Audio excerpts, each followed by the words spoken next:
Have you ever wanted to be the first to know if aliens really exist? Well, with Nebula, you can be! Nebula is the streaming service that's home to It's Probably Not Aliens, as well as our YouTube channels. And the best part? All of our content goes up early on Nebula. So when we break first contact with ET, you'll be the first to find out. That's right, you'll be able to listen to the next episode of this show before anyone else. Plus, we post bonus content that you won't find any other place. And the best part? By signing up for Nebula at nebula.tv/probablynotaliens, you're directly supporting the show and both of us. So don't wait any longer. Join Nebula today and be the first to know if this time it really is aliens.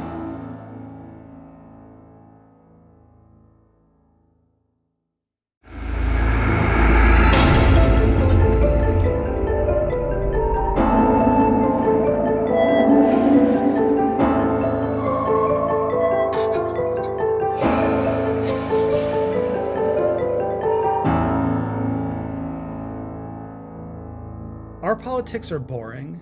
Like, my country's politics are really lame. Mine are really interesting right now, unfortunately. I just saw that today. I was like, because I had a very busy day at the office today, and it was like, then I come home and they're like, oh yeah, the government decided to open up pedophile files because the president was so afraid of being thought of as being gay that he decided to out himself as a pedophile. That kind of seems to be what's happening. Yeah. The fucking like Saudi Arabian king is visiting, or the prince. Why not?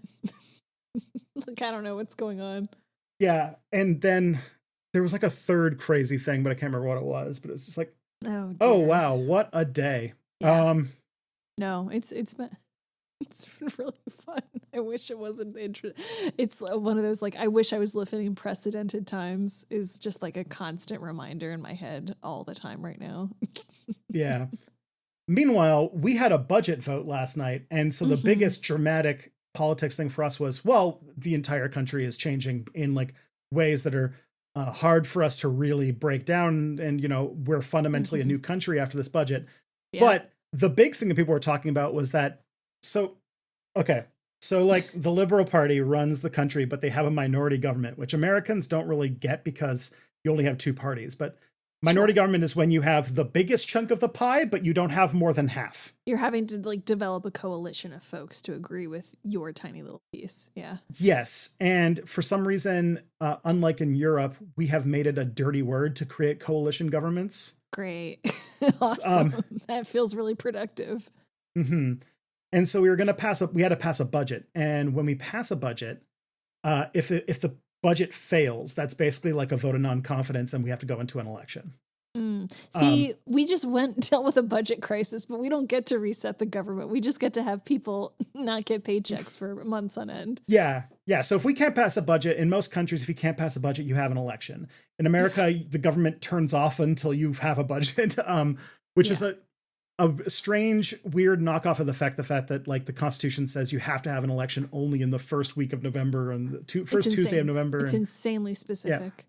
Yeah. And it also means you always know when the next election is, so you're always campaigning, which is also weird. Yep. But the thing is that they were like, okay, like they have so close to a majority, like, but not quite. So they were like, we only need like 2 votes to get through this. It'll be fine. Yeah. Even one conservative even crossed the aisle during this because the budget was so friendly to conservatives. He was like, I'll join the liberals over this one. Dear God. Okay. Yeah. Oh no, Tristan. Yeah, it's a weird time. But so we had this whole thing happening and we were like, oh, like this budget's gonna be bad. In steps an absolutely, this is a mad lady by the name of Elizabeth May. Okay. Yeah. Elizabeth May be one of the most interesting people in Canadian politics. Oh. So she is, first of all, the one of the best stories about her is that she once got really, really drunk at like the sort of our version of like the White House press dinner and like did like a really incredible. She did like a kind of like slurred speech in which she might have, let's just say she praised somebody who was very controversial at the time, very loudly and on microphone in front of everybody. But here, but she's still kicking, baby. Didn't stop her. yeah. Well, here's the thing. She is the leader of a political party in which she is the only MP in all of Parliament she's the leader of our Green Party. And she is she's your Jill Stein. Well, our Green Party is actually a lot more right-wing than Jill Stein, but even worse. Well, look, it can only get worse. Truly. Yeah, but she, out of all the Green Party candidates, she like regularly wins her like one riding in like Vancouver or Vancouver Island all the time. Great. And so this is going to be down to like 2 votes. Like this is, and if it doesn't happen, if this vote doesn't pass, we're going to have an election, and the election dates were like, because it would happen the next day, go to the governor general, call an election, dissolve government, everything. It meant that the window for this federal election, the third federal election of 2025, or the second federal election of 2025, the dates the election day could have been were December 24th to January 8th. Oh God. The worst possible time you could have an election. no one wants to deal with that shit. Absolutely not. So Elizabeth May gets the Liberals to say, hey, that part of our, like the part of the budget where we scrapped, leave it like that we weren't going to hit our Paris climate agreement targets. She was like, no, put it in that you're going to hit the Paris climate agreement target. Like, we're still going to stick to that. She made the Liberals say yes because they needed like the one vote to get them over the edge. Oh God. So she's just like leverage, baby. I feel like the Green Party had never had more power in the history of this country than this like one time. That is absolutely bananas. And the NDP doesn't have a leader, and they're broke, so I think they abstained for the most part. So it passed, but yeah, it was wild that was that's what happened. But that's what had to get wedged in, of all things. But I actually forgot that this is a podcast that's not about Canadian politics, and also you're not Scott. I'm not Scott. So why don't we introduce you first? Yeah, sure. Who are you, and what are you doing in our podcast? So I'm Emily. I'm Scott's wife. Currently, Scott is not feeling so hot. So I made the really fun joke of, hey, wouldn't it be really fun if your almost third trimester wife stepped in because she has way more energy than you do right now? So this is all spite. You just wanted to win. You just wanted to show him up. Slightly. No, truly, I do have like a shit ton of energy. I feel like I'm like a little kid that gets like very easily wound up lately. So I'm having a great time. I'm here to hang out. Also, I do occasionally listen to the podcast, so I do have a rough idea of what's going on, but this might be one of the first instances where the co-host says that they know nothing, and it actually is pretty sincere.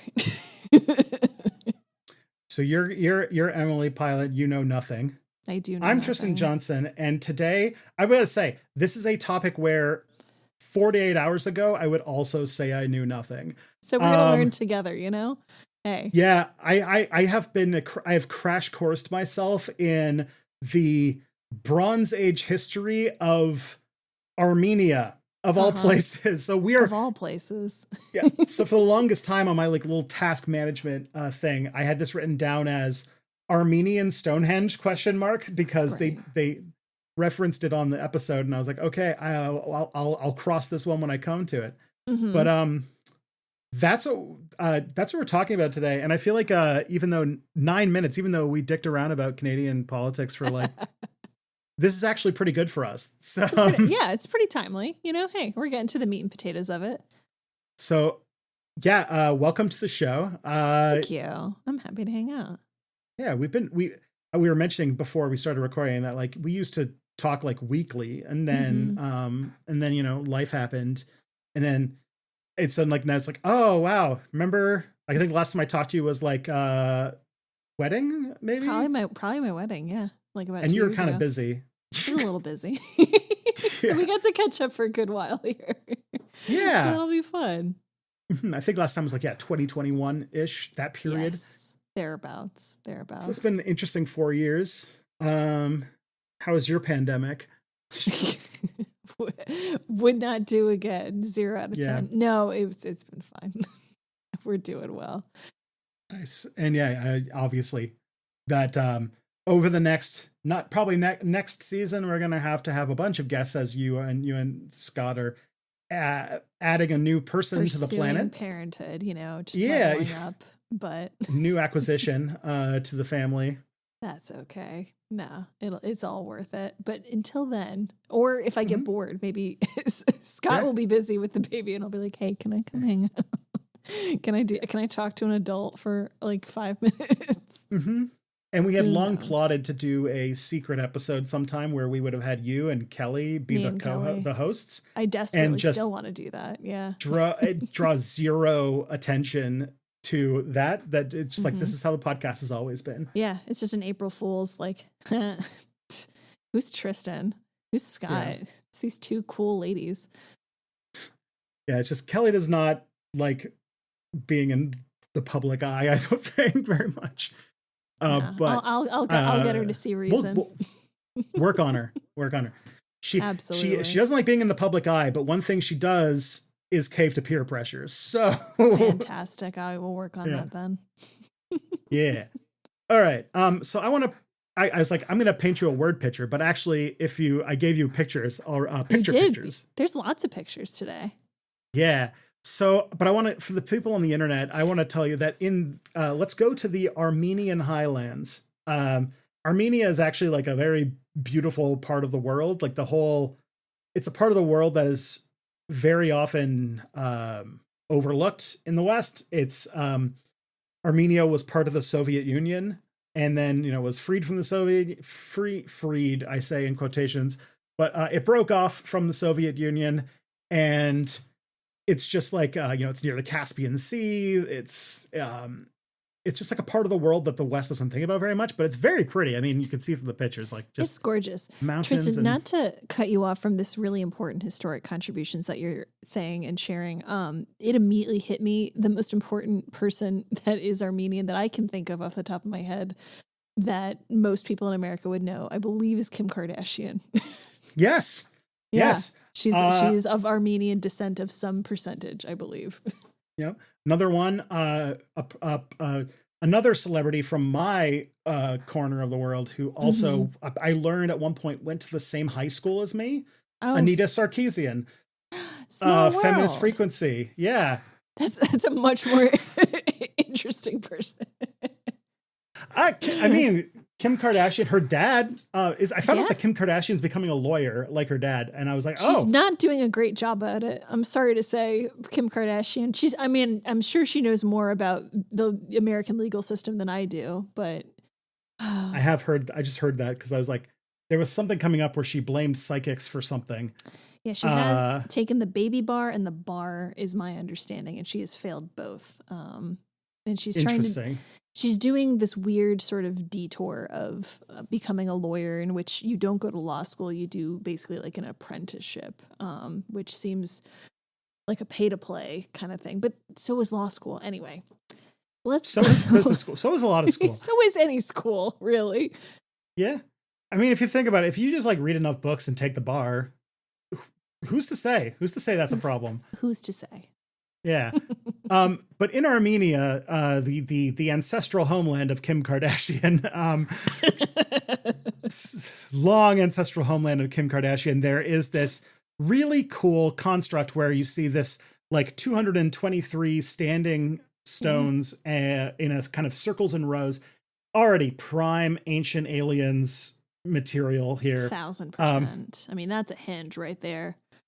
Yeah, that is henge. This henge as hell. And 80 plus of these stones have holes drilled into them that are angled towards the sky. Yeah. It has a nickname called Karahunj or Stone Voice, but it often gets the nickname Armenian Stonehenge. But then it's also worthy to point out that it has an actual local historic name, which is the Zoratskarer, which roughly translates to stone army or warrior stones. But the Karahunj was chosen specifically to make it sound more like Stonehenge. Go figure. Yeah. We just love that druid shit, Branding. Branding, man. But it's like, but the main thing that sticks out is these holes, according to millions of people around the world, believe that these holes are precisely aligned to certain constellations. Okay. But only when those constellations were at that point in the sky 12,000 years ago, because of the precession of the equinoxes. Oh, sure. So things are constantly moving. Yeah. So that implies, how did they have that level of astronomical detail that long ago? Like in the Pleistocene. Right. And that is where we kind of go. So that is where this is going. So, okay. So basically, I'm going to give you I'm going to give a rundown of how the claim works and where it's going. Please. So these stones are apparently aligned with the constellation Cygnus as it was 12,000 years ago, which 12,000 years ago would put it in, very, very, very long ago. Like that is, we're talking like the Ice Age at that point. This is talking where like, I'm trying to like quantify in my head how long that is. That's a long ass time. To give you an idea, the construction of the pyramids at Giza, a thing that I think is a very good iconography of thing that happened a long ass time ago. Yes. Those are around like 3,000 to 5,000 years old. Sweet Lord. Okay. Yeah. So this is much older. Yeah. Cleopatra, the last pharaoh of Egypt, is closer in time to now than to the construction of those pyramids. And this is like 2 to 3 times older than that. Oh gosh. This is like one of those like bad Jeopardy questions where it's like, what's his name? Pharrell was alive at the same time as Charlie Chaplin. Yep. And Frank and Martin Luther King were born the same year. Yes, exactly. Those kind of weird history questions. Yeah. So that's a big deal. And it all comes from the hypothesis from a man by the name of Paris Harouni. So Paris Harouni said that these holes served as maybe some kind of observatory that targeted the brightest star of the Cygnus constellation, which was Deneb, circa 5500 BCE. Or 5500 BCE. Now, Paris, or Harouni, Dr. Harouni, is a pretty important guy. He was a Soviet Armenian physicist and engineer, but like a very, very prominent one. He was a member of the Armenian National Academy of Sciences. He was one of the pioneers of the field of radio physics and radio engineering, radio astronomy. The head of the antenna systems chair, which he founded, he was at the National Polytechnic University of Armenia and the Radio Physics Research Center, and was given like the USSR's like state prize. Like this is like kind of like, the communist version of a Nobel kind of prize. So like this guy definitely was like club president of the ham radio club. Yeah. This guy invented like a lot of the ways that we do radio today and radio astronomy. I'm realizing that also the Soviet version or the communist version of a Nobel Prize is the Nobel Prize, because communists did occasionally win the Nobel Prize, I believe. Fair enough. But like they have some special honor, The Soviet Union had a habit of like giving, there are 28 Nobel laureates who are like from Russia. Interesting. So there's several Soviet physicists who have won the Nobel Prize. Anyways, just before corrections, I have to preempt those things. I was going to say, this is going to be a really fun episode of corrections, because I'm sure I will say things wrong, and then Scott has to deal with the fallout. It's awesome. Yeah. So anything that Emily gets wrong, you have to yell at Scott on social media about it. Yeah, anything that I get wrong, you have to yell at Scott on social media about it. For an episode that he had nothing to do with, doesn't know anything about. Not even. Just tell him he's wrong about extremely specific. The more explicit and obscure you can be, the better. Yeah. But either way, I'm right. Is what we're getting at. Yeah. Paris Harouni, though, is just as I could say, a big fucking deal. And the Soviets used to give awards for sciences, while nerds. They did crazy stuff that like you wouldn't think. Like this is like how communists think, and it's like this is not a thing that I'm against either. It's just like they would give like a national level award for like the most productive factory worker, because that guy's a hero. Like they treated people who were like captain, like because they believed in the equality of everyone, because Sure. everyone is equal. It's the one time employee of the month works. I like, well, like what it means is like, like the work of a factory worker is just as important as the work of like, the astrophysicist or whatever. Like the work is work. And I don't know. There's something I very much appreciate that. I realize I have to like, I should probably stop like openly praising the Soviet Union. It's like maybe not always the best way of going about it, but the morals and principles are worth acknowledging maybe sometimes. The fact that they focus their like beautification campaigns on like subway stations, and that they like, that is fascinating. Yeah. And like like labor unions would have like marching bands and like clubs and stuff like that. I don't know. No, we used to have those. So back into to Armenia. So Paris Haruni made this claim, and then it was picked up by a author by the name of Andrew Collins. And I had never heard of Andrew Collins before this, but he basically wrote a book about how this shows there's Ice Age astronomical knowledge and is part of this greater Cygnus mystery. And so to give you a little bit of context about who this guy is, I put a screenshot of his most popular books from Amazon. I was as the first two rows. You want to give me a rundown of some of these? and the vibe of the covers, especially. It's mostly the vibe of the cover that I could probably articulate. It really looks like, oh gosh, I was about to say Danimals, and that's like the weird yogurt brand. No, it looks like very 2000s, like stars and aliens and like Light Quest and like, oh my gosh, I'm trying.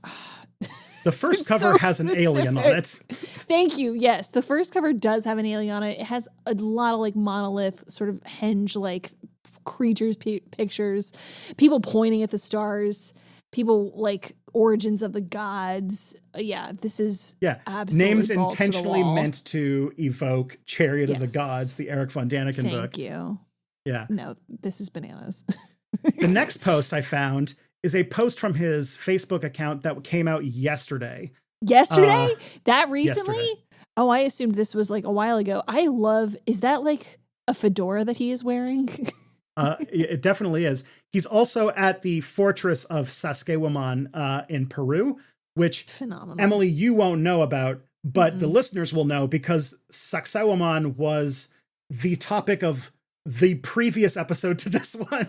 Hysterical. So I have no context. But basically it is a place where ancient astronaut theorists believe that they could not make those stones fit in together. And we spent a lot amount of time in maybe one of the most unhinged episodes of the podcast ever, especially after we remembered that Sacsayhuaman sounds a lot like sexy woman, and that derailed the show quite a bit. But the fact is I look forward to listening to that. We learned very quickly that this is very doable. So it's just very funny. Like the next thing I find is literally the topic of last week's recording. It's absolutely timely. Yeah, no, the picture of Sacsayhuaman, am I saying that correctly? Sacsayhuaman. Sacsayhuaman. My God, Emily. Yeah, it's very close. Like it was very hard to avoid it.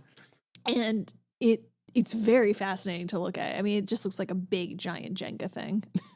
Yeah. This I don't want to rehash last episode, but basically like the stones are just like what they did is they took those stones and then they would lower them, and then they would find where the points of contact were, and then they would hit them with these like with river stones a whole bunch of times, and it created this sort of like round, like it almost looked like the stones are melting, or they're kind of like putty like. They almost have like a beveled edge. Is that the word I'm looking for? Yeah, it's very cool. But they all neatly fit together, and like some of them are thin enough that you couldn't even put like a credit card between them, like that kind of thing. Crazy town. Yeah, that's very impressive. It is, because it turns out they had a whole bunch of free labor. The next thing I want to look after this is a link to Andrew Collins's personal website, and I just want you to click it and please look at it. I want you to tell the world what this website looks like. All right, let's load it up. Scott, why do you have so many weird browsers? Oh no, sir. Let's see. Come on. Lincoln there. Oh God. Oh, it's like GeoCities came back to life. Yeah, it is a GeoCities ass website. Holy shit. Someone teach this man CSS. I was so blown away. And I also found a review of one of his books, which says, I highly recommend Karahunj by Andrew Collins. Thoroughly researched, hugely informative, deeply thought-provoking, and filled with intriguing excursions into esoteric lore. This is a must-read for anyone interested in the mysterious origins of civilization from one Graham Hancock, founder of Grahamcock theory, who is notable for believing that many of the pyramids and stuff were built because indigenous people would just get so high on hallucinogens that they could levitate rocks with their mind. You know, I wish that was possible. My guy, that would be a much, much more interesting world. Yeah, he really loves his fedora. Like every picture I'm seeing him in, he's got it on. Go for it. Oh, he's got a little Stonehenge at the solstice. What a nerd. So his claim is that they had a lot of impossible knowledge to be able to build this site. That the alignments required a very good understanding of the precession of the equinoxes, which is a very tough. We'll get into the precession of the equinoxes later because it's kind of an interesting thing. But it's something that, you know, genuinely, like, oh, how can you tell that, like, you know, if you were to look at the same point in the sky 2,000 years later, the stars would be in different places because of wobble, the passage and of stuff. time. Yeah. You know? Which is something, the precession of the equinoxes wasn't, quote, discovered by humans until the Greek astronomer Hipparchus in 129 BCE. So therefore, either aliens taught humans, or it basically, like, we're coming down to the two genders of pseudo-archaeology. Aliens or Grahamcock theory, which is that a ancient civilization from the Ice Age, which you might want to call Atlantis. The important thing to know is that they definitely were white, and that they taught all of the non-white cultures how to do all of these things before so that they could do it. It's really benevolent of them, you know? Yeah. Mm-hmm. And that the woke archaeologists don't want you to know this, so they cover it up. Not at all. No, it's embarrassing for them.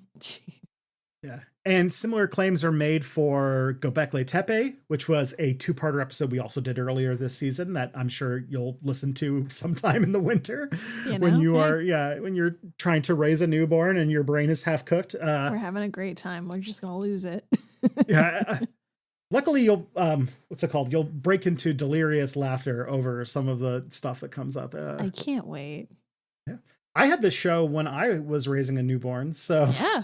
Oh, you're familiar. We're very familiar. Yeah. It's very fun. And this sounds compelling because it is a real archaeological site.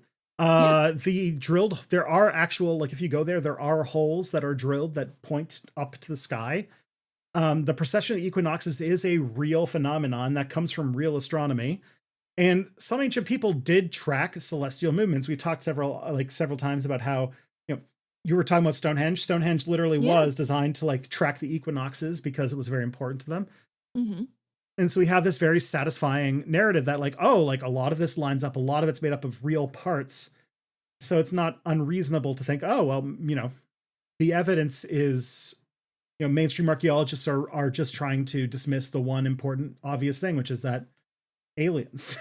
If we don't want to dig, like, a little deeper, if we don't want to, like, use our noodle, we just want to do smooth brain. It's a lot more fun to say aliens, I will say. Mm-hmm. But hey, like, the inventor of radio astronomy also agrees with this. So, sweet Lord. Yeah, this is a big deal. So maybe not always smooth brain. Yeah, so I'm gonna talk a little bit about the people who have actually investigated maybe the answers to this. But first, Emily, have you ever tried product? No, but I have tried service. Ooh, service is my favorite. Well, we're going to let the internet enjoy a little bit of product, a touch of service, and then we'll come back and talk about it a little more deeper. Fantastic. Usually, Scott sometimes pushes the button. I can press the button. Do you have the button? Yeah. Just start pushing buttons and see what happens. There we go. I know which buttons to press.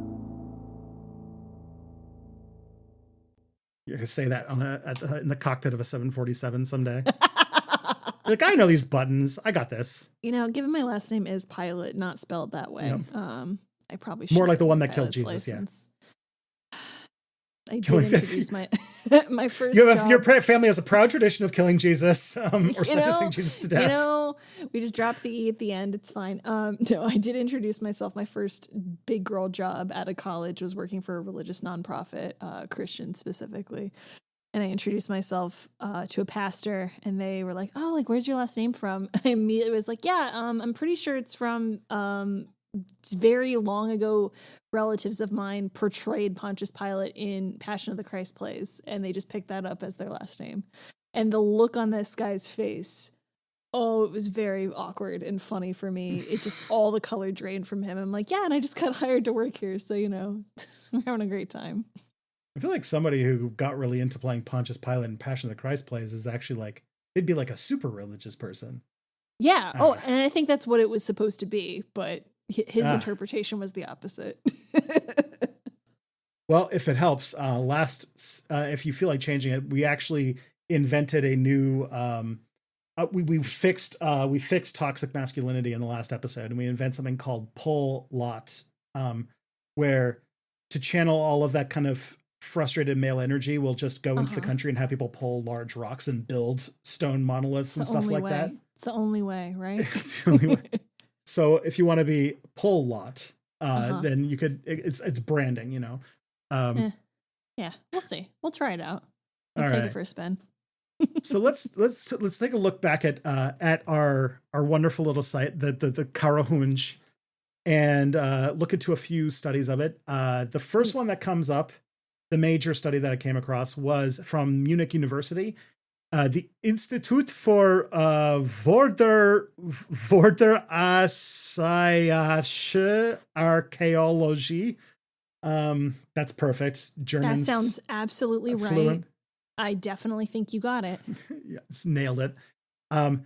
Did systemic field work. The leader's name was Stefan Kroll, who looked into and found that the site was probably not, they looked into figuring out what the site was for and concluded that it was probably a necropolis because there's dead people buried there. Like a cemetery. A place where if you see rows of upright stones, you might think that might be something to go for. It's a little bit of a tip. Yeah. And the thing about dead bodies is that archaeologists have gotten very good at finding dead bodies and then figuring out how long they've been dead. It's a cornerstone of the field. And they found that a lot of those dead bodies on the site died sometime in the Middle Bronze Age or the Iron Age. So it was used for a long period of time. The Bronze Age famously being the period of ancient Egypt and Mesopotamia and all that. And the Iron Age being the time when the Bible happened. So it comes from that period, which you'll also know is significantly later than 12,000 years ago. Yeah, I was about to say that's significantly more recent as far as this non-history person can tell you. Yeah. Some arrangements are actually remains of a city wall that were built during a time when this area was run by Greeks, i.e. between 300 BCE to 380, basically after Alexander the Great's conquest of the region. Okay, that makes more sense. Yeah, I was about to say they got way over there. Okay. Keep in mind, until after World War I, a lot of what would be today Turkey had Greek people living there. That's true. And That's Armenia is very close to Turkey, very infamously. And so, so it seems like it's actually a graveyard with defensive walls that was used probably for various different purposes over a long, long period of time as it was kind of a fixture of the landscape. It's probably just taken on different meaning for different generations. Exactly. So, and also there's an issue with the holes. So the holes there's about 80 stones that have holes drilled through them. It's a cat sneezing. It's a cat sneezing. I'm so sorry. It's all good. This is live podcasting. So about 80 of these stones actually do have holes in them. Yeah. And there's a critical detail. If you were to look at the holes, they're relatively unweathered. They look like they're in pretty good shape, which is an important thing because one of the things we know about stones is that if you leave them for, say, 12,000 years, they're going to erode a little bit. Yeah. So if these holes are 12,000 years old, they would be way more weathered than these stones are showing. Sure. Which puts some serious doubts that they are even prehistoric, let alone from the Ice Age. So it very easily could be, oh, I'm just trying to like peep on like my guy over here and like make sure no one's coming up the ridge or what have you. And not. This is actually fun. We don't actually know what the mystery of the holes is. That is something we don't have a firm answer on. That's still a curiosity. Interesting. Okay. But like, yeah, it could be more sensible things than aliens though, right? Yeah. Definitely, if you see holes in a stone, aliens is probably not one of the first answers you should come to. Sure. That feels like a bit of a leap. Mm-hmm. And the other thing too is that if these holes are more recently aligned, then anything that was aligned to the stars would not be aligned to this constellation 12,000 years ago because they happened in the Bronze Age, not the Ice Age. Right. So this would have been a bit of an issue. The other thing is that the astronomical claims are not very scientifically sound either. So I want to go to, in 2014, we have another study by a researcher by the name of Cesar Gonzalez Garcia, who published in a book called The Handbook of Archaeoastronomy and Ethnoastronomy, which these two fields are sort of like fields of archaeology where they study how people understood the stars and stuff in the past. Like the archaeoastronomy, I guess it explains itself. Gotcha. And one of the things that he did is he studied Hironi's methodology in a systemic fashion and found that his hypothesis required, like, in order for these stones at the period that they would have worked to point at that constellation, they would have had to have a narrow tube inserted in the middle of them to get the necessary precision to point, because they're decently large circles. So you can't really point at a star because it's kind of too big to, like, you just point out to a large chunk of the sky. It's not quite like a telescope where you're able to sort of like beam in. So you would need like a tube. So to get the alignments that he was going for, you would have to have a small tube in the middle of the hole so that you could precisely point it at a specific star or even a specific constellation. And so without the tubes, the holes are too wide for really any kind of observation like that. And so it was described by Gonzalez Garcia as like trying to sight a rifle without the barrel. Oh, good God. Yeah, you don't want to do that, my guy. Mm-hmm. And so the orientation of the holes having any kind of astronomical significance kind of disappears after that. Mm-hmm. There's also pattern matching problems, which is that there's over 200 stones at the site. 80 of them have holes, and they're all at, and this is the part that really kills it, all these holes are at very, very different angles. Great. Yeah. And across millennia, these holes would be pointed at any one of thousands of stars. Sure. Because, you know, the sky notoriously full of stars. You know? Yeah. So with this many data points, it's almost impossible not to find some kind of correlation in where they're pointing. Mm-hmm. And so with enough stones to work with, one can always find some alignment that's correlated with something celestial. Right. Because it's all, hey, what else is out here, my man? Is there any, this is a curiosity of mine and I've not like read ahead or anything in our little notes. Is there any like doubt that people play in terms of like how they made these holes, or does it seem like pretty much like, oh no, a person definitely did this, not an alien? Or is that they definitely know. Yeah, the question is how they knew how to point it at the stars like that, where they would be in like 12,000 years or something like that. Gotcha. Instead of they know how to draw holes in rocks, not how to move them. Okay, fair enough. Fair enough. I mean, I know that rocks tend to be a controversial subject on this channel, so yes, rocks are rocks and your ability to manipulate them is very much in question here. Yes. Okay, fair enough. But it's a wide berth. Yeah, but this pointing thing comes to like the kind of similar to what we had with ley lines, which is like if you were to draw lines between any two important places, you're going to find interesting things between like any line, because if there's just enough stuff out there, you can make those kinds of connections. Something's going to overlap. Okay. Yeah. I'm with you.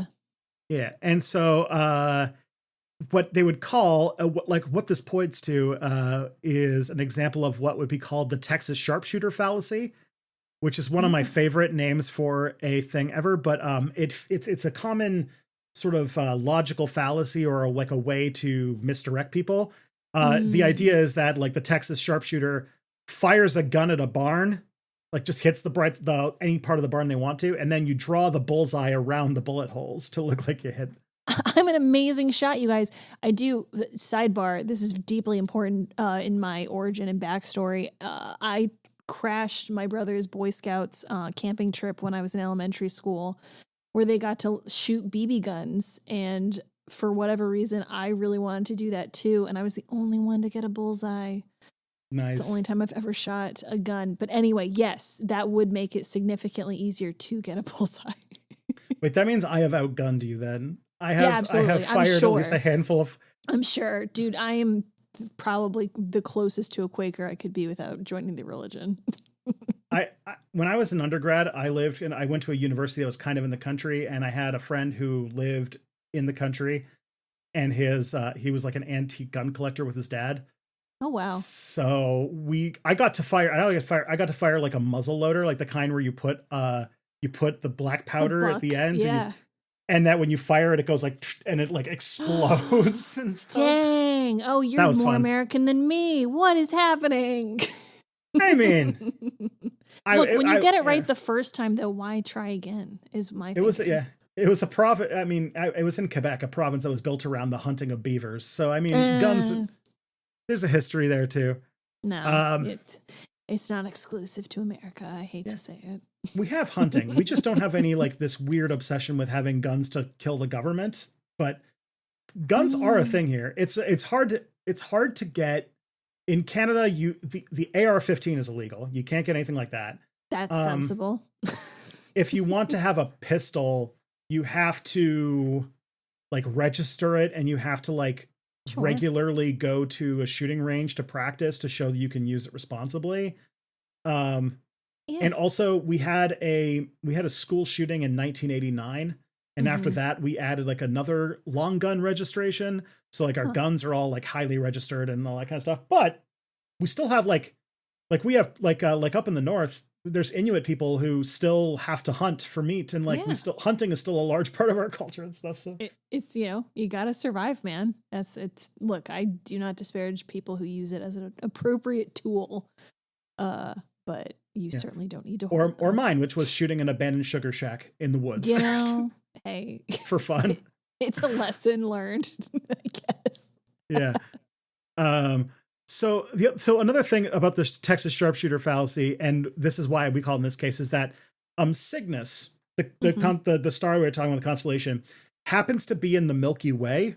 The Milky Way being is the Earth's view of like the center of our galaxy, known for being a band with like a high density of stars, which means that aligning stones to a like big blob of stars in the sky is really easy if you aren't picky about the date that it was made, right? Like at some point, if you just have anything pointing at even a large area of the sky, at some point a star is going to come by. So it's like you need to like be working backwards from an assumption to make that work. Yes. Or to have it mean anything. So just a scatter plot at this point. Yeah.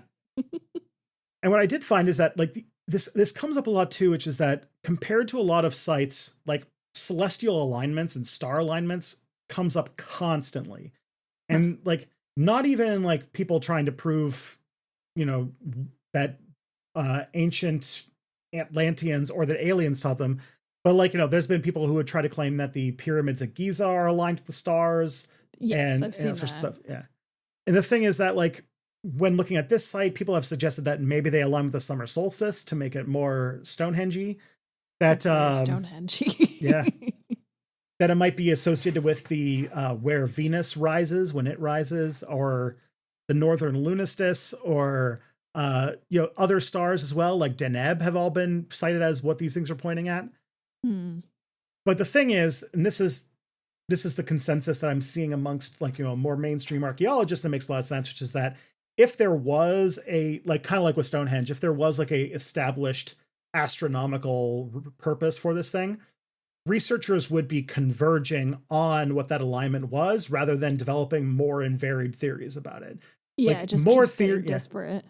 More different answers means that we're less sure about it than more.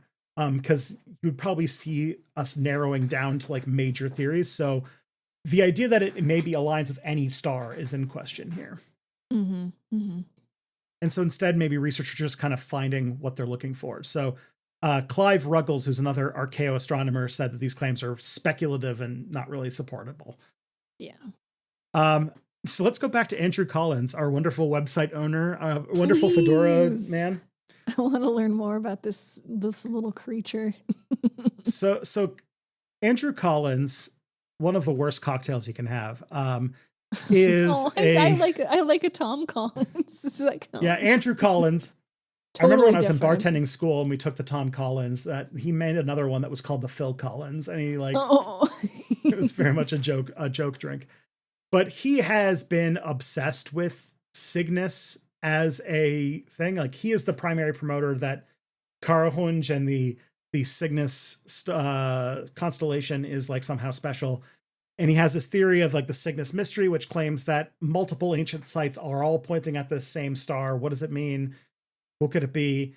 And also is a big promoter that Göbekli Tepe has like this whole other theory about there being a comet involved, and that like the end, because like Graham Cock Prime theory believes that the end of the Ice Age might have been associated with a asteroid impact.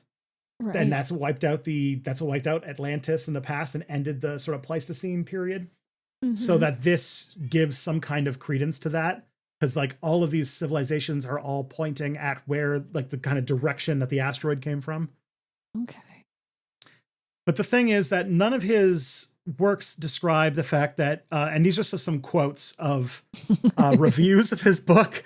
So his work has been described as numerologically spurious notions, subjective interpretation, personal belief masquerading as evidence, and that he is, quote, incapable of critically assessing information, which is the entire point of being a researcher. Yeah, it does kind of boil down to that, doesn't it? Yeah. The last one, which is the most damning, says that his sources are, quote, almost uniformly old and out of date, many going back to Victorian times. Man was born in the wrong year, man, is what I'm getting at here. Yeah.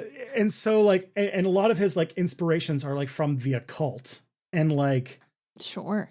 Yeah. And like the thing is that this is a real archaeological site that has real archaeologists doing real archaeology. Yes. He doesn't cite any of that work. He cites like books from like the 1850s on the topic. Yeah, because they knew what they were talking about, Tristan. They certainly. Come on. Back then, archaeology was just a hobby for colonial overseers, basically. Yeah. Yeah. So, is there another purpose for these holes? If the holes are not for the stars, what are they for? Probably not. Hopefully the last time on the show where I have to say, what are the holes for? But it's not going to be the last time, Tristan. You know it, and I know it. Yeah. This show is. We just got over the Saxe Woman episode. I feel like this show is already juvenile. Just crack it wide open. Let's go. Okay, so the most likely archaeological explanation is that they were probably for ropes or levers, probably used to haul those exact stones into the place that they're in, so that they're part of the stone's construction. How move Big Rock? Yeah. It's been right there all along, guys. Shows it. And that it was, or given that it's that this site might have been used as a refuge or as a place of settlement, hence the defensive walls. They also might have been tethering spots for animals, or like anchoring structures. So like they might have like used it to anchor buildings or to tether animals, which means that it's a much there's a difference between the sort of explanation that's romantic of like, oh, it's for looking at the stars. Yeah. Unless it was maybe for utilitarian. tying up goats. See, this is what really, I feel like, warps your perspective from like a modern day lens to like, oh, people actually had to do shit with stuff. And that was the stuff that they had access to. Because every single example that you're listing, my little mind was going like, that does make sense, Emily. Why weren't you thinking about that? But like, of course, you would use it for reasonable things like making a shelter or making sure that your little animal didn't wander off because you do need them to do stuff. Yeah. And so the thing is that you like all the ropes disappear, all the goats are gone, the people that made it are gone, and then you just have these like standing stones, and people are like, "Oh, what is this all about?" And now suddenly it's a weird little telescope, and it's like, actually, guys, there's a lot more utilitarian than that. Yeah, and to like kind of since we're doing like a kind of season on buildings, and we're going, and there's also a lot of comparisons with Göbekli Tepe. Which we talked about earlier, which claims is also used as part of the claims from the Collins / Graham-Cock theory that there was a comet impact at 10,950 BCE that caused the end of the Ice Age and all that kind of stuff. Sure. But Göbekli Tepe, the excavation team there has responded, showing that the chronological framework predates the oldest radiocarbon dating dates by 710 to 1,000 years, because Göbekli Tepe actually is that fucking old, and that is like one of the weirdest things about it. Because we'll get into people and the listeners will know, but like Göbekli Tepe we talked about is actually 10,000 years old. Like it is extraordinarily old. Yes. It predates like agriculture is how old it is. It's ancient. It's gonna keep going. Let's go, buddy. Yeah. But like, again, the people who make claims about Göbekli Tepe aren't engaging with the published literature that there's tons about. There are, severe flaws in their statistical methods and just have issues with their argumentation. And we see that exact same pattern happening here at Karahunj. And these are also sites that are less well known. These aren't Stonehenges. These aren't even these aren't even like stone, like they're not in France. These are stones in Turkey and in Armenia, countries that Westerners don't think about very much. To the point where I can remember to this day the moment that like I got into a spell, like a lot of people did in 2016, where we started listening to a lot more news. And I tried listening to New York Times as the daily, which I felt really bad. I felt like, I was listening to for a long time. And I remember the episode that broke me when Michael Barbaro was covering something going down in Turkey and was like, interviewing an expert on Turkey, and he was just like, I looked it up and I realized like wow, Turkey is like right between Europe and Asia, isn't it? And I was like, Michael, like if that is the thing that's surprising you about Turkey, you shouldn't be reporting on Turkey. There's a lot more going on than just that, my man. Yeah. Oh my God. Well, but if that's like your level of knowledge, and I was like, oh. I upsettingly listen to that like every morning, and every morning I get more and more disappointed with the world. I thought you were going to say disappointed with the New York Times. Yeah. I mean, they're a part of it. It's for damn sure. I think that happened in like 2016 when I heard that, and I was like, oh God. Okay. I guess Michael Barbaro is not the genius I thought he was. And, then that's like the beginning of the end for the Daily. And what's that other podcast that was made by like what I call the Pod Johns? Johns? The one that's made by like a bunch of dudes who used to work for Obama and fuck, I can picture all of them. And two of them are named John. And so I call them the Pod Johns, or the Pod people. No. Yes, I know what you're talking about. Yeah, Pod Save America. There we go. That's it. Yeah. Yeah, I don't listen to that one. I can't. It's too many white guys. Yeah. And oh man. But that was the thing that kind of killed me. I was like, Turkey, because like I'm a historian. I know Turkey. Turkey is a very important place historically. It was the seat of one of the most. It's been the seat of like two major empires in history at a minimum. I mean, the Ottoman Empire alone, please. Yeah. It also had the capital of the Roman Empire at one point. There we go, baby. Yeah. Come on. And Louise. Yeah. So, but this part of the world kind of gets undermined, especially because, like, Westerners didn't think much about Armenia because Armenia, after the 1917 revolution, it was like Armenia until 1991 was the Armenian Soviet Socialist Republic. So it was one of the republics Sure. of the Soviet Union, just like Azerbaijan, Belarus, Ukraine, like all of these countries that we don't give a lot of thought towards because for a long time they were just the Soviets, which oftentimes, which oftentimes also just became synonymous with the Russians, which like also is a misnomer because even Russia today is like an extraordinarily ethnically diverse country of all sorts of different places of. Anyways, this is way off track, but well, it's not off track. We're talking about Armenia. What?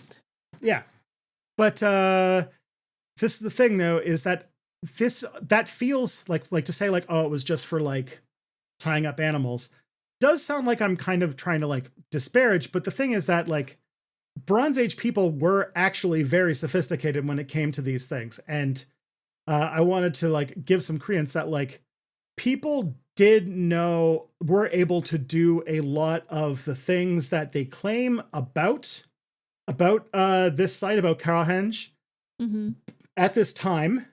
Right. That did not require impossible technology. Like this wasn't even something that is beyond the knowledge of that period. For example, in Ireland, there's this narrow light box in Newgrange that's 5,000 years old that was engineered to catch specifically the sunrise on the winter solstice. Oh, wow. So and we've seen that also in spaces like we talked about, like the sort of Anasazi people of the American Southwest had several sites that were like they lined things up so that when the sun rose at a specific time of year would hit something. That's exciting. You also see like in the British megalith places, like as we've seen, like we have like Stonehenge, for example, is a sign of an actual stellar alignment. And we know because we've statistically confirmed these alignments, tracking because it uses a 20-year lunar cycle, and we were able to statistically track it. And that was like, it shows though that like people of like these ancient times were able to follow these kinds of things. Yeah. And there are some megalithic tombs that are like these narrow passages that functioned as viewing windows to certain astronomical things. And that the Bronze Age they did track like helical, acronical star passages, which means that they did have like understanding of like how the atmosphere affects the way that you can see stars, and even the fact that they do move very, very, very slowly. But I mean, it's all just about tracking the passage of time, tracking like I have to imagine like the winter solstice, for example, like it's important for these cultures to know that because, hey, it's going to start getting warmer soon. We need to start preparing. Like these are all helpful things that are reasonable for them to be interested in, not because of aliens, but because it's beneficial to their well-being. Yeah, and you need to know when to start planting, when to start harvesting, when exactly. Yeah. So it's Those like really frustrating to me that it's like, it's aliens. It's like, no, it's life. Like it's people. Yeah. And that, the other thing too is that we kind of missed this out because we're all like subject to light pollution. Although in your hometown, Roanoke, it can get very, very pretty at nighttime. Yeah. We could see the Aurora Borealis a couple weeks, like last week, I think, in certain areas.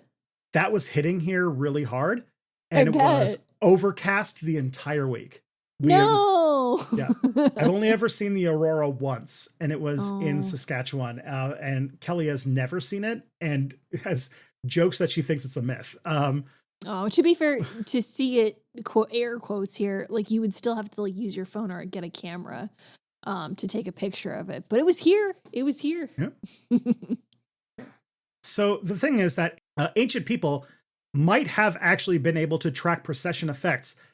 They didn't necessarily need to understand that the Earth wobbles or understand the idea of the 25,000 year, like sort of, I think it's called like a stellar year or something like that. Because there's some cave art from 40,000 years ago. So like firmly like prehistoric Stone Age stuff that did show that they were tracking slow star position changes, like in the kind of like, like the sort of like you see like the kind of cave art from like, handprint on wall, which is another one of those things where it's like, I always think that we don't appreciate how much like, it's like, wow, a person, a human being, and in some cases, not a human being, was able to draw this thing on a wall like 40,000 years ago, an amount of time that is like incomprehensible.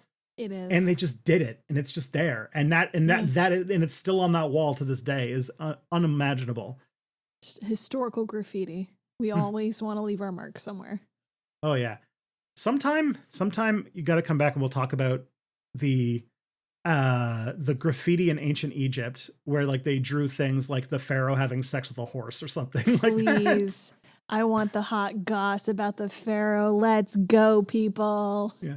There's a whole area of research called Streka, which is like the study of like the stuff that they, not like the fancy hieroglyphics, which is all like, high art. It's but like the shit smut. They just like wrote. Yeah. It is very smutty. It's just absolute gossip rags. Let's go. That's my jam right there. You look at ancient Roman graffiti and there are so many penises. It is insane. Yes, there are. There are. As a little Greek and Roman myth nerd, that is one thing that I'm keenly aware of.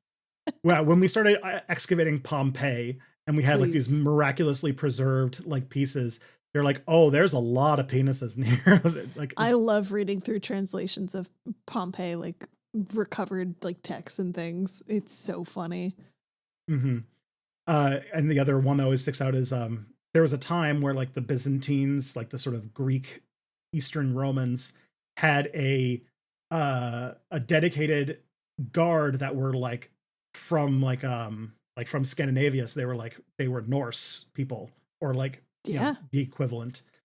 And people found these like the Norse had a very specific way of writing on things where like if you like they had like all these runes and they would translate the runes and the runes would be like they would have like a knife or something like that and the runes would say knife.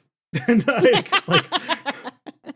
I'm so glad that we like to label things as a consistent hallmark of being a person. Yeah. And there are these runes in sort of the former imperial capital Constantinople, modern day Istanbul, where there's these runes like at this really high cliff and they translate to "this is very high." Great. You know what? It's like original shit posters. I love it. It's so specific. On precession stuff, also, there's a thing called the Nebra sky disk, which is from 1600 BCE. So it's still like, 3,500 years old and is a pretty sophisticated astronomical tool that uses the Pleiades constellation to do some calendar regulation. But the thing is that this is something that you have to kind of understand about like pre-scientific people is that you can understand the effect without necessarily needing to understand the cause. Sure. Like they did not need to know how precession worked in order to observe that precession happens. Yeah. I mean, you can see it. You don't need to know the why though. It's like, hey, it's happening. Okay. I don't like you. Yeah. People I'm have not been a very scientific person. And I think that's probably my approach as well. I'd be like, cool, got it. Not going to think any more deeply on it. Yeah, for a long time, we have been able to predict when the sunrise was going to happen, and we did not have to understand orbital mechanics in order to do so. We just did it by recording it over time and noticing patterns.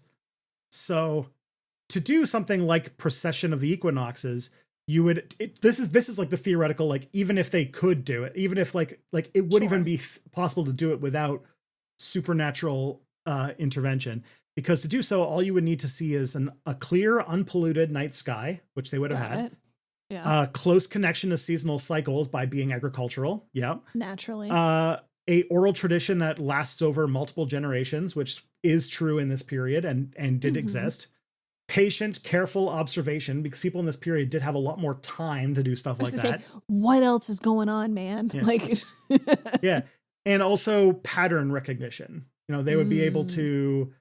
The people there would be able to notice patterns over long periods of time, which, they literally are the same as us. So yeah, that's part. So that's the little bit there. The other thing we got here is that how this is actually, I think this is the part. Yeah, I kind of get into this, but it teaches us, like, this whole thing shows us that you can see a pattern that shows up in other places that you can then use to show when there's like red flags for other bad forms of bad thinking. Right. In this or case, bad you have positioning. Yeah. For an argument. Mm-hmm. So we see a bad position here where they're deciding the conclusion first and then finding the evidence to fit and ignoring everything that doesn't follow. Sure. They're ignoring, like, they're not, even if they were trying to debunk modern archaeology, they would still need to engage with modern archaeology in order to debunk it, right? Yeah, you're a part of this world. Participate. Yeah. If you have a different claim about it, then you have to show why these claims don't work. Show the work, baby. Yeah. They also do a common thing we see in Ancient Aliens, which is taking the imagery and symbolism of a culture that Westerners, especially Americans, don't understand, and remove it from its context to make it seem different and exoticized, but then also takes ancient people and claims that they were somehow less capable of doing these kinds of things. And then sophistication becomes associated with impossibility because, like, there's like a lack of appreciation that even though they didn't have the technology, people were still smart back then. Yeah, I feel like the constant thing that is hammered in your and Scott's show is just the infantilization of ancient civilizations, of just like, they're just little babies. They had no idea. They couldn't have possibly. And it's just like, okay, I don't know. Like, we're all pretty capable if we're given an opportunity. And these people did not have TV or phones or like many other like technological eases to distract them from stuff that could help make them innovative and think differently or in a creative manner. They also just like worked a lot less than we have to. Like people in ancient times just like woke up when they wanted or woke up when they needed to, did like, not to say that they didn't work, but the amount of like freedom that they had in their lives overall was a lot higher than what we have today. Our lives are a lot more regimented. It's working towards the collective versus like the individual, right? If the farmer doesn't succeed, no one succeeds. Yeah, precisely. Yeah. The other thing too is like, when we're talking about things like alignments, there was no statistical analysis to show this. There was just like, this looks like a pattern, and you need to do statistics if you want to do those kinds of things. So you need, if you're finding those kind of like patterns without prediction, then that's also another sign that like they're not, like, if something looks like it should be done with numbers and they're not using numbers, then you should question what's going on with their numbers, that kind of thing. Yeah, absolutely. Yeah. And so, when you hear stuff, especially to do with astronomy, you should figure out what are the archaeologists looking at this, because there are archaeoastronomy people who study this kind of stuff. What's been peer reviewed, what is out there, because very often like you'll hear one side and then you might think it's off, or but you want to like, when they're saying mainstream archaeologists believe this, it's like, well, what do mainstream archaeologists believe? Why do they believe it? It's not like they don't have reasons for it. So you should check that out. Yeah. There's some rationale behind this. It's not coming out of nothing. Yeah. And so, and again, like, the amount of assumptions you need to realize that ancient people had sophisticated astronomy through like their own different processes and methodologies requires a lot fewer assumptions than an alien species was able to move faster than is physically possible and arrive in our solar system without destroying half of it because of the infinite energies needed to move at those speeds. And the thing that they decided to do was show some people where a star was and then fuck off with no evidence. I mean, I don't know, man. Maybe there are benevolent aliens out there. They just they're just like pranksters. They just showed up, made like threw a bunch of stuff in, and then just decided to like just peace dipped, out. Yeah. Hey, have you been watching Pluribus, Tristan? I have been watching Pluribus. We were talking about Pluribus. We could go in an immediate sidebar on all of this. Show is so goddamn good. It's very interesting. It's also deeply upsetting. I talk about it as if like there was a conversation in the last episode where she's just like, could I have a tank? Could I have a nuclear bomb? Could I have an atom bomb? Yeah. Hmm. And I feel like that was a mirror of the conversation when HBO came to Vince Gilligan, and Vince Gilligan was like, can I get a tank? And they're like, yeah, we can make a tank happen. Can I get If a you nuclear want. bomb? Like, it just seems like, because I knew that during Breaking Bad, he loved to play with toys. Like, he loved to Yeah. like get like interesting scenes and shots and stuff. And this one, it just seems like they just gave him all the toys he wants. And he's just like, you mean I can have an A empty blank Whole check. Foods and Yeah. 18 wheelers that are all piloted by stunt drivers? Yes, you can have that. Sure, why not? Drive in synchrony. Like it's incredible. But Can I also have deeply a upsetting. replica of Air Force One? Yeah, sure. Yeah, Go sure. for it. Why not? They're just giving him everything he wants, and he's just, you could tell he's playing. It's so funny. The entire apparently neighborhood that the main character lives in is not a facade. It is like ground up. Every house on the little cul-de-sac that they're on has been built, including the interior, so that they can have, I assume, perhaps not a person who gets really angry when people throw pizzas on their roof, because it is an actual existing dwelling that someone lives in and habitates, and not a set piece. Anyway, there's also just like the effect that's kind of like I don't even know if this is even true. It's kind of apocryphal, but like when they were making Gone with the Wind, they made the costumes period, including like all the way down to the underwear. And somebody asked them like, why would you need to recreate 19th century underwear? Like no one's going to see it. And it's like, yeah, but they will see it, and like they'll feel it and they'll work it. And like, that's part of it. And so like, I can get that kind of aspect to it, but yeah, that show's crazy. That show, it's bananas. I can also just like, I don't know, I get overwhelmed by the feeling of like Vince Gilligan's having way too much fun making this show, because I feel like he's a very playful filmmaker, and he gets to play with all the toys he could ever want, all the airplanes, all the. I wish that on every auteur in person who is quite creative with their craft. I think that would be so fun to be able to get a blank check to do what you want. Mm-hmm. Now, that was a fun part, but how about a part where I make you a little bit sad? God damn it. I thought you would skip this because I'm here. No. Everyone has to get through it. Shit, okay. So one of the things I think I want to talk about today, and that fits in our situation, is something that is called, what is it? I think it's called like Nobel syndrome. So the problem that we have is that sometimes there are people who promote bullshit who have credentials. What? Yeah. You're telling me that? What? One of the good examples that came up recently, like in the news, but also we did an episode on this a few weeks ago, was Avi Loeb, who is a Harvard physicist who doesn't let you forget he's a Harvard physicist, as he claims that virtually every extrasolar object that shows up in our solar system is an alien craft or probe or something. He did it with Oumuamua, and he did it with 3I Atlas recently. Okay. Well, you know what? He's like, I'm bound to be right one of these times, and no one will ignore that one. Yeah. But we're seeing that exact same thing with Paris Haruni here, because he's a Soviet, prize-winning legendary scientist. Yeah.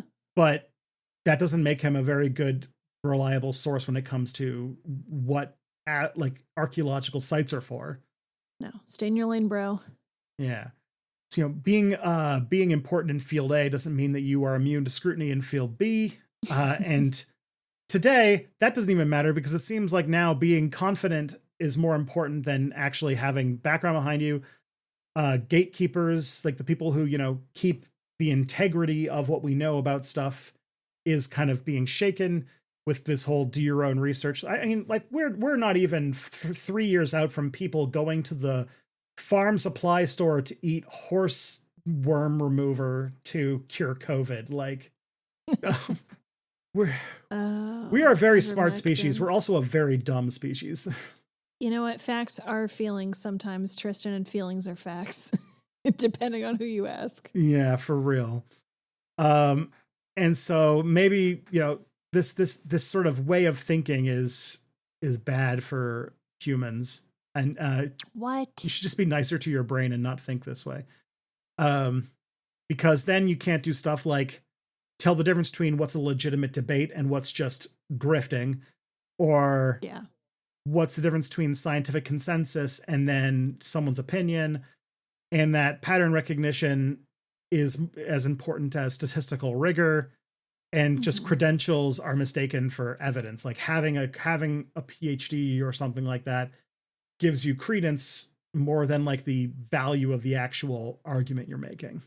Yeah, the lived experience doesn't matter. I read it in a book. Yeah.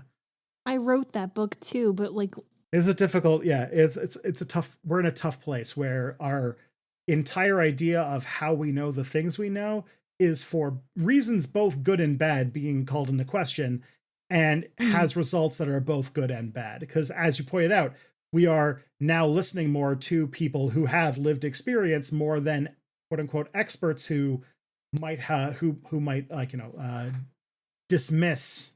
I mean, you're literally pregnant right now. You have probably gone through the rigor of how like our abysmal scientific record on women's health has been just leaped on by like the worst grifters and like pseudo science peddlers that you can possibly imagine. Oh yeah, if I Google like a little bit too late at night, it's very easy to be like, oh my God, should I be concerned about this? And then like the next morning being like, oh my God, that's some like absolute made up shit. What is going on? Yeah. But it is on the backs of a medical of like, the established scientific medical field that has seriously underserved people. So no, it's an absence of information has led to just this vacuum of bullshit. Yeah. So it's like in some ways like the opening up of evidence and information to lots more different voices has its upsides, but it also is breaking down a lot of the rigor that means that, that is the boring systemic way that we figure out why the world is the way it is, which is complicated. And if anybody has a really good answer that threads that needle, I would like to read your book. To hear it. Yeah. Please help. But luckily this season we're introducing a new thing, which is that we're actually going to finish off with what you can actually do about this nonsense. Oh, thank God. I was worried that we were just going to end there. No, we decided that I decided it was getting too bleak. So I want to end it with something that you can actually walk away with that's useful. So fantastic. Tristan, tell us more.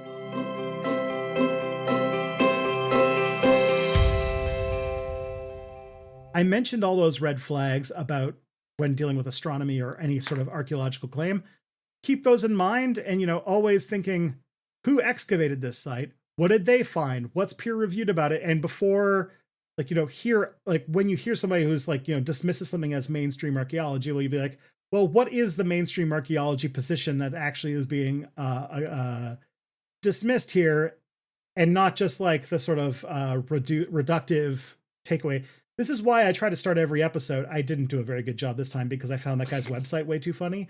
But no, it's really funny. Yeah, but I do try to start with like the strongest version of the argument that they have that I can put together, and then go with the evidence, because you should always do that no matter what the claim is. Try to yeah, unless their website is extremely funny looking. It's hard to hear you out when you deliver things in like a website equivalent of Comic Sans. I'm sorry to say. Yeah, so people in the past got a lot out of being capable, patient, and clever. And that technology you don't necessarily need a lot of advanced technology to do a lot of impressive things. And that if you have a longer time span and you have multi-generational knowledge and documentation, you can do quite a lot of things. And that, a lot of archaeology is objectively cooler than ancient aliens. No, people are capable of impressive and amazing things. And sometimes that's just a physical feat. Yeah. And like sometimes you can figure out that something works without figuring out how it works. One famous example is that is it ascorbic acid? I don't know. That maybe aspirin. Yeah, ascorbic acid. Aspirin was discovered by Native Americans because they found that if you had a sort of fever or if you had pain, you could chew on willow bark until your mouth got numb and you would feel better. And without those people didn't know what ascorbic acid did. They didn't know the mechanisms that aspirin uses to reduce fevers or to reduce pain, but they knew that it worked. And they managed to get, just like how, the ancient Mexicans didn't know genetic engineering, but they were able to turn a teosinte, a sort of like inedible grass, into corn. Like this kind of stuff is doable without sort of like on a way of like looking at the cause and effect rather than just knowing, like needing to know the scientific principle behind it. You've got time. Yeah. You've got resources. You've got an oral tradition to pass down these time and traditions that you're trying to keep doing. Well, that's all you really need at the end of the day. That's all it boils down to. Yeah.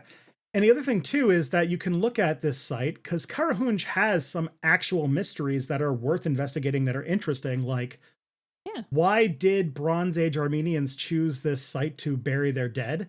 What significance did celestial observations hold? What specific astronomical knowledge did they develop and use? And how did multi-generational building projects maintain their consistency? All of those are open questions about this site that we don't have answers to. Deeply fascinating. All things, particularly the like location of the burial, for me anyway. I don't know about you, Tristan, but like that's really interesting to me. And like maybe that's just like my morbid sense of curiosity, but like the traditions that people have in terms of where to care for and say goodbye to departed loved ones, I think is so fascinating, and is so easy to just immediately just like pass off as like it's like a nothing thing. Maybe because people don't like to think about death, but like there's a lot of interesting choices that humans and creatures have made in terms of how to honor the dead. Why here? Yeah, that is really fascinating and worth exploring, way more than an alien. There's a crazy one where I think the species isn't even Homo sapiens. Like I think it's like one of our cousin species that buried their dead in this cave, but the cave is like nearly impossible to navigate even today. And so it's like you were going through hell to say goodbye to someone. Yeah, because they just found a bunch of their skeletons like really, really deep in this cave that like has like like it's one of those ones that like cavers today have to be like pretty experienced to get through. That's the stuff that really wigs me out, is like seeing how like bodies like snake through. Anyway. But imagine like long ass time ago, people were burying their dead in a cave like that and getting all the way to the end, which is like a pretty arduous journey too. Fascinating. And then like corpse, let's go, yeet you over here. Like that's crazy. No, those are the kind of things that like that's worth exploring. That's worth being, I think, curious. And I'm sorry that it doesn't involve like looking out into the Milky Way and thinking about what a cool like lizard race of people might be doing with Earth. But I think what we do on Earth is far more interesting and far more curious than space sometimes has in store for us. Yeah. And like just like ancient, like the search for extraterrestrial intelligence is going to be a much more complicated thing than what we're seeing here. And we are like the sheer ability to be needed to cross interstellar distances is so insane that to do so without evidence, like I said, the amount of energy needed would like destroy any solar system that they would actually arrive in. But like, it's just like, I know that we like, I don't think like if we're going to find out extraterrestrial intelligence exists, it's not going to be because they arrive. It's going to be because of like a signal or something. Because something beaming out. We're not, or like a probe at best. Because it's just like, we're not going to be able to make that kind of distance. It's just not physically possible. It's a massive gap to bridge. But what we can do is try and understand each other in ancient civilizations as complex, unique individual beings. And I think that's a task worth really taking on a significant level. You know what? And people are doing that, which is wonderful. That's a better parting thought than I had. Let's finish on that. There you go. You've got that's the natural poetry coming through here. There we go. The best natural poetry though comes from @ProbsNotAliens on Blue Sky. And also by watching Emily's YouTube channel NerdSync, NERDSYNC, where I think you made a video, you yourself made a video where you made a bunch of really fucked up sandwiches. I did. Yeah. We had to buy the ingredients and everything and eat them. Yeah. And they were all okay. You and your assistant made degrees. these sandwiches, and yeah, he was not so hot at making those sandwiches. He did make the fudge without my supervision and really messed it up. Fudge can go so wrong so fast. It was really messy. It was really gross. Oh no. So yeah, go to NERDSYNC to watch Emily's videos. Please. My videos can be found on Step Back on YouTube. By the time this podcast episode comes out, I should have, if I don't have 2 videos out, because I have 2 in production that have to be timed with like book releases and stuff like that, some really, I'll be in a lot of trouble, but it should be out. And then also, if you want to support the show, the best way that you could do that, if you have money, is to go to nebula.tv/probablynotaliens, where if you sign up for Nebula, you support this show for as long as you're a member. If you want to kind of help with our little fund to pay our editors, we've got patreon.com/probsnotaliens. But if you don't have money, there is a really great way you can help out, which is to help with the word of mouth, telling people about the show, but also leaving reviews on whatever app you are listening to this on. Whatever it is, just give it a good old 5 stars, thumbs up, and then leave a comment about how great we are. That's the best way to do it. Super honest. Tell everyone Emily needs to come back for every episode. She's so great. No, most importantly, if you're like me, tell your dad about this show. Yeah. Your dad probably needs to have their third eye opened about some of this stuff. One of the lost things is that I remember the entire time that I was in Roanoke, Scott had told me that your dad really wanted to pin me down for a conversation. Desperately. It's just that was such an insane weekend that we basically never got to do it. So he consistently will be like, Scott, is your Canadian friend are you still hanging out with him? I just got what's it called? When I can go to America without worrying about going on an all expensive paid trip to El Salvador, then reasonable. I will come back to Roanoke and come hang out with people. I've learned so much. I've learned about so many cheese-based coleslaws and giant slices of pizza that I need to come back to Roanoke and investigate it again. Yeah, those are definitely 2 of the things we might be known for. But if you want to make this show known for being a source of good information, I'm really smooth at this. Scott normally does this. You could go to probsnotaliens.com where you can have links to all of the things that we just talked about. So that is all for now. But until next time, I am Tristan Johnson. And I'm Emily Pilat. I'm giving you The Truth Is Out There then. And the truth is out there. Probably.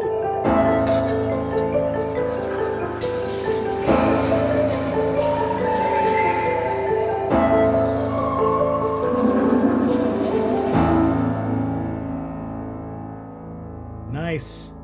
That was good. No, I have done every possible inflection of probably, and I feel like you actually hit a new one. So.